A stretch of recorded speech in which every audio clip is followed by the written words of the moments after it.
What's going on, guys? It's Cody. Welcome back to the channel. Two-game WNBA Thursday night slate, $10,000 to first. It's a gross slate.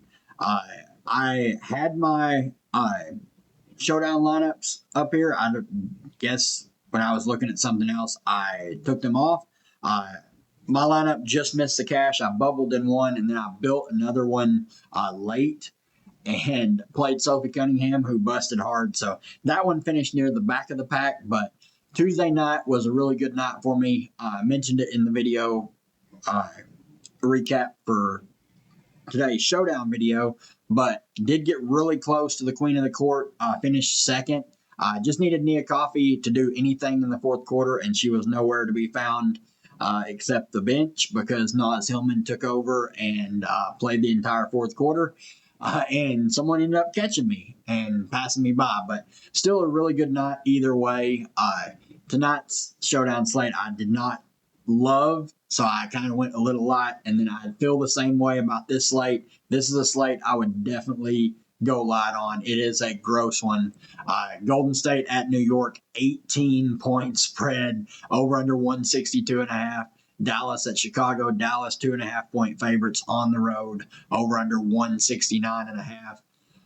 On the Golden State side, still waiting on Tiffany Hayes and Mo Billings news. Both of them practiced and were at shoot around on Tuesday. Did not play.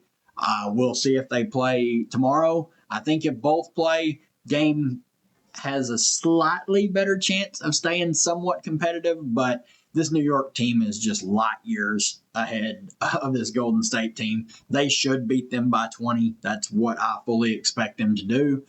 So with that being said, it's really hard to prioritize any one of the New York stars outside of one just nuking off before they get pulled. On the Golden State side, Timmy Fagbenle, 8,300. Price is starting to get up there.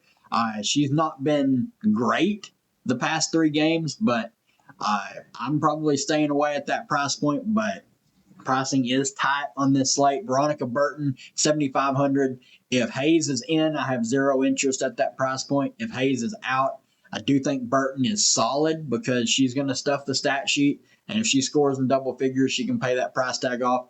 Kayla Thornton's a great tournament play at 7,400. Shot 3 of 10, still put up almost 30 fantasy points, fresh off of two 30-point games before that. Janelle Salon, 5,900 looks really good for mid-range value. Carla Leite, fully dependent if Tiffany Hayes is in. If Hayes is in, I have zero interest. Everyone else here, zero interest. Stephanie Talbot, I want nothing. Even if she starts, she's just been abysmally bad. Just not even shooting the ball much, and that's where she's going to make most of her hay. On the New York side, the big four. Man, if someone told me this game was going to stay competitive, I would say you would need two in your lineup. But I have zero faith that this game will stay any competitive at all. It won't be competitive at all. I would be shocked if this is a 20-point game at the end of it. Stewie, 12K. Obviously a steep price. She's going to be the lowest owned of the four just because the blowout nature and her price compared to the rest. Jonquil Jones has been just incredible this year. Shot 4 of 12, put up 40 fantasy points in 25 minutes, and shot 4 of 12. She's just been on a tear. If this game stays competitive, she's going to be the best fantasy play on the slate. By bar none, point per dollar wise, the best. Sabrina and Cloud, both fine plays. Really like the price tag on both of them. Both of them can get there, but they're really going to have to make their hay in the first three quarters because they will pull them early in the fourth. Phoebich, 6,600. Don't really think you need to go there. She's just not asked to do a lot on offense. If she hits a couple threes, she can put up a decent stat line, but really no true ceiling with her. Then Marie Johannes, 6 of 11 from 3 last game. If you want to chase that, be my guest. I'm not going there. Kennedy Burke, though, looks really good, especially if Baby Sabali is out again. 4,200. She would play a little bit in the blowout, so I do have interest there. Dallas at Chicago, two teams that coaches just simply can't decide who they want to play on a night-to-night basis, which is really frustrating. On the Dallas side, they really have started to hand the keys to Paige Beckers.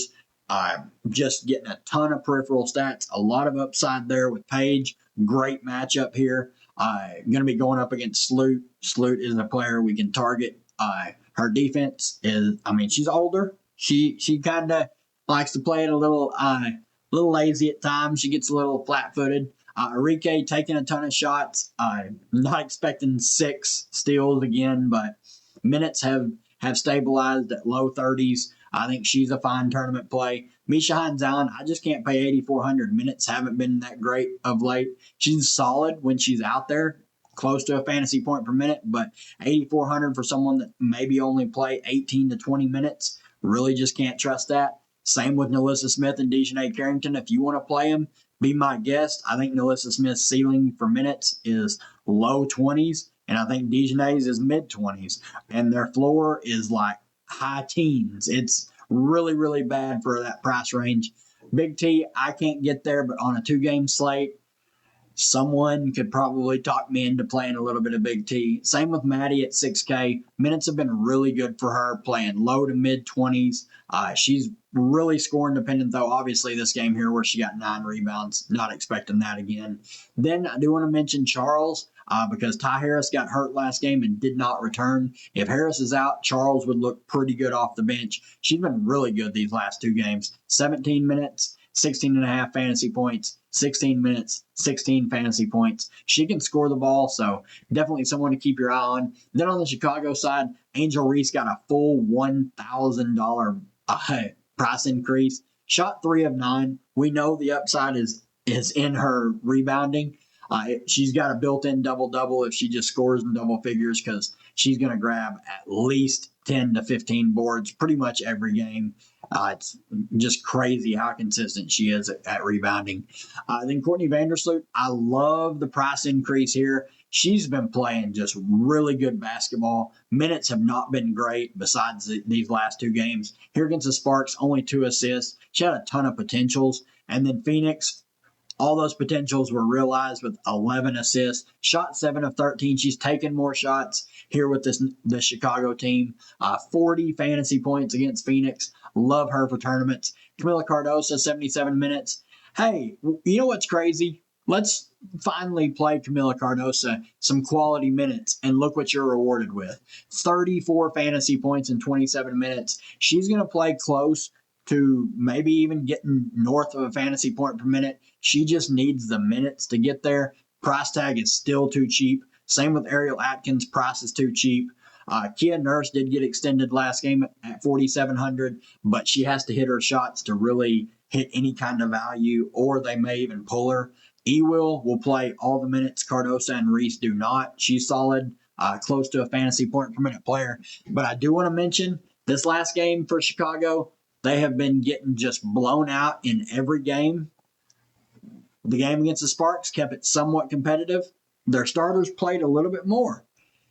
The closest game they've played all season, the starters played massive minutes. All 5 starters played huge minutes. Crazy how that works when you play your best players the most minutes on the team. That's just baffling to me. I never would have imagined that. As for everyone else here, if the game's competitive and the coach is smart, Banham will not be playable because her minutes ticked way down.